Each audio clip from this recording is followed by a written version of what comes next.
Il faut attirer les talents vers les métiers du grand âge. C'est une nécessité. Il faut effectivement les attirer en revalorisant l'image de ces métiers qui s'est dégradée au cours de ces dernières années. Donc il faut parler de ce que l'on fait de manière très concrète, assurer le fait que ce sont des métiers qui ont du sens, et puis répondre aux attentes aujourd'hui des personnels en termes de rémunération, mais aussi en termes d'évolution professionnelle, en proposant des parcours jalonnés d'expériences différentes, et puis avec des intermédiaires de formation qui vont jalonner ce parcours professionnel. Et c'est ce qu'on a voulu faire dans cette nouvelle classification commune à la FHP, au CINERPA et au CNET.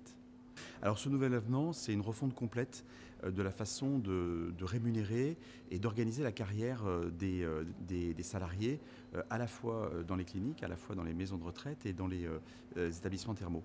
Alors, ce qu'on a cherché à faire, c'est tout d'abord à faire preuve de justice sociale en supprimant les indices infra-SMIC. Ensuite, on a cherché à donner une meilleure lisibilité en organisant les métiers autour de 17 niveaux, là où on en avait plus de 700. Donc lisibilité.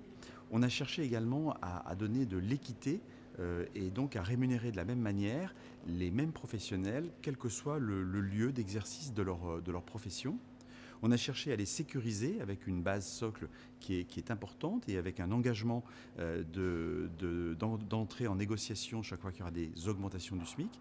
Et puis, par ailleurs, on a cherché à rémunérer la fidélisation et l'expérience dans nos métiers et dans nos entreprises.